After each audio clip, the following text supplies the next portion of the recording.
Welcome back to Real Estate Radio Power Investing. Streaming live on iHeart, TuneIn, and KDOW.biz. For more information on today's topic or guest, visit wilsoninvest.com.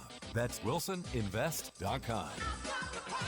Again, your host for today's edition of Real Estate Radio Power Investing, Tom K. Wilson. Welcome back to Real Estate Radio Power Investing with Helen Chong today. She's the president-elect for CCIM in the Northern California area. And she's on here today to talk to us about her experience in transitioning from residential or home brokerage and investing to commercial and multifamily. So let's talk a little bit about that, the process. You've mentioned how you found that you can control things more, and you find it's a more predictable income from being in the commercial multifam space over houses, because it's driven by the income, strictly the value, and not just the whatever the whims of the market, because of the emotional interest of someone to want to live someplace. And even though we have a lot of investors owning properties these days in the nation and here in our area in Northern California, it's still the majority of homes are bought by someone that has mortgage backed by the government that wants to help people be in homes, whether that's good or bad, that's a whole other show, and that are buying it to live in, not because it has a good return. So talk a little bit about the process. How does someone determine, first of all, is this something that you think someone should try to figure out on their own, or do you think they should find somebody to help them out? And what's the and then talk a little bit about the process of how you select a good investment. Sure. So we have a lot of clients. Obviously, they start off with investing in as little as a condominium to maybe a duplex, which is fine. I think that's a really, really good stepping stone.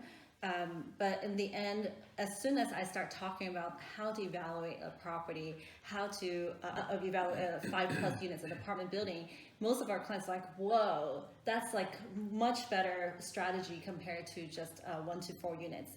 I don't want to say like there's something wrong with 1 to 4 units. It's really for people who want to start investing first, to learn about like being a landlord.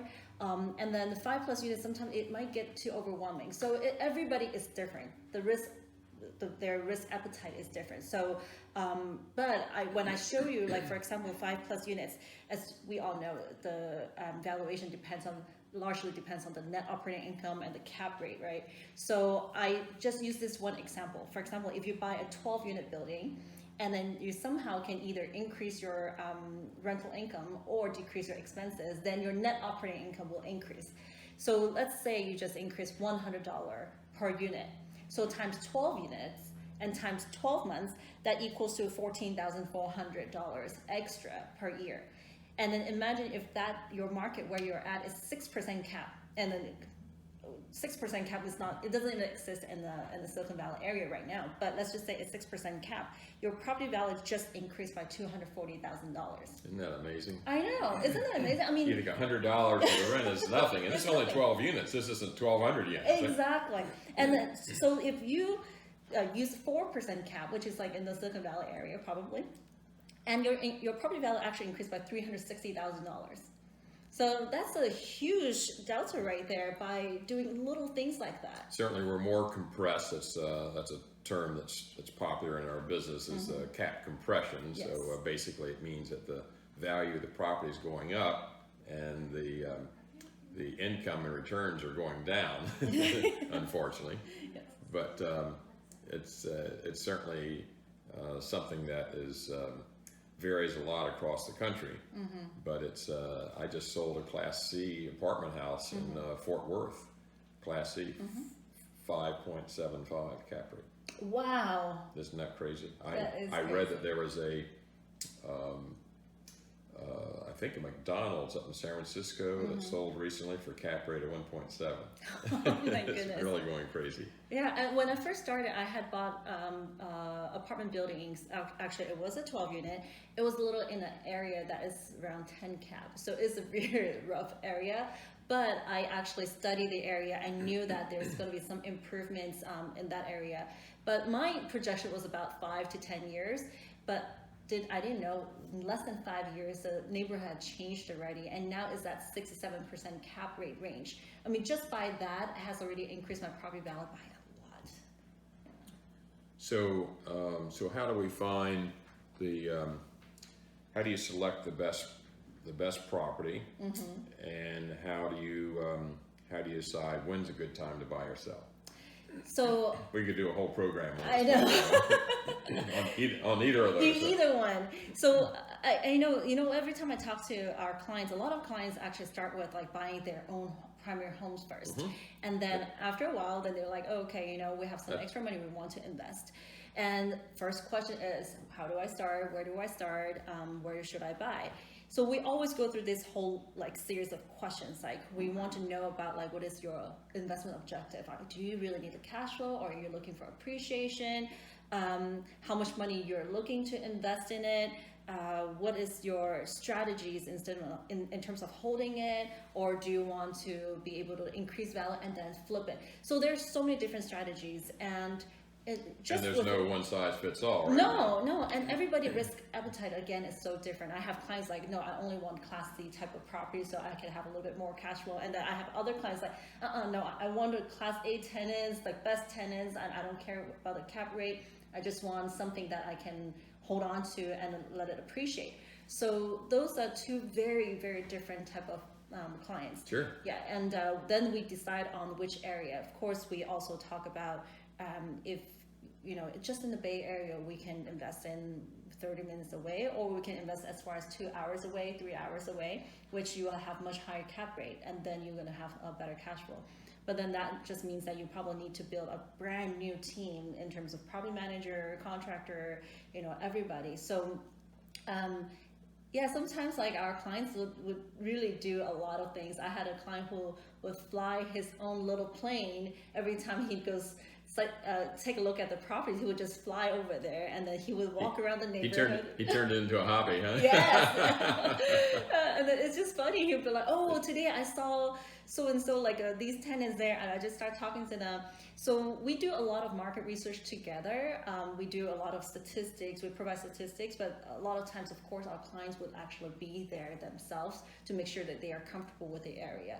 So again, it's that some clients just don't want to be in Class C area, and some clients don't mind it. Even though there's a lot of information available on the internet these days, the really best information you get is not. And certainly a lot of our listeners probably have heard about CoStar and those kinds of resources that do a tremendous amount of research and provide a tremendous amount of data. And if you're making a major investment, whether a syndicator is doing it, or a large private individual, or you on behalf of an investor, it's really, you have to use that level of data and very, very serious underwriting to determine whether or not that's a good buy. And even like you mentioned, CoStar, for us, I literally just got on the phone before I came over here, and I was talking to somebody, and he asked me like, how do you know if the numbers you see on CoStar is accurate or not? How do you know what is the right cap rate or rent amount in that area? And I said, it's through experience. It's not something that you can say, okay, CoStar said it's this amount, and I'm going to take it as that. And you really need to have some kind of really personal experience in order to determine if that's accurate or not. I get people often ask me, Tom, so what do you think, what's your prediction about, and what do you think is happening with the market? And I say, what market? As there are literally thousands and thousands of markets, depending on the asset class, depending upon the metro, depending upon the suburb within the metro, depending on what side of the street, depending on what class building, what size investment. All of those are different cycles, right? Yeah, and I think, and if I've I'd say that's probably one of the top things that I've learned in my experience of investing is how critical it is to understand each submarket and asset class within that submarket, and that's not something that you can pull off of the general internet. Yeah. And I, even though I have a lot of experience in buying and selling literally thousands of units over the years, I wouldn't dream of going to a new area or a new asset class without getting on my team an expert in that area. Absolutely. And we absolutely do every time. Absolutely. And then you really need to take some time to learn about the market yourself. I know sometimes... So you can ask smart questions, right? Yeah, so you can ask, and then really watch the trend and watch how the sales been going in that area. We have some clients with... even though we're working together, they're very hands-on. They will still do their own research, and they will still, like I said, go over there and to look at the market themselves. I think one of the biggest mistakes a lot of people, especially first-time investors, is they completely rely on, let's say, a realtor to do everything for them, to let them decide what, which market, which property. In the end, exactly. you got to make the decision. Exactly. Helen, we can take a break here for just a moment, and we'll be right back, and we'll talk a little bit more, I think, about the whole CCIM process and underwriting, if that's okay.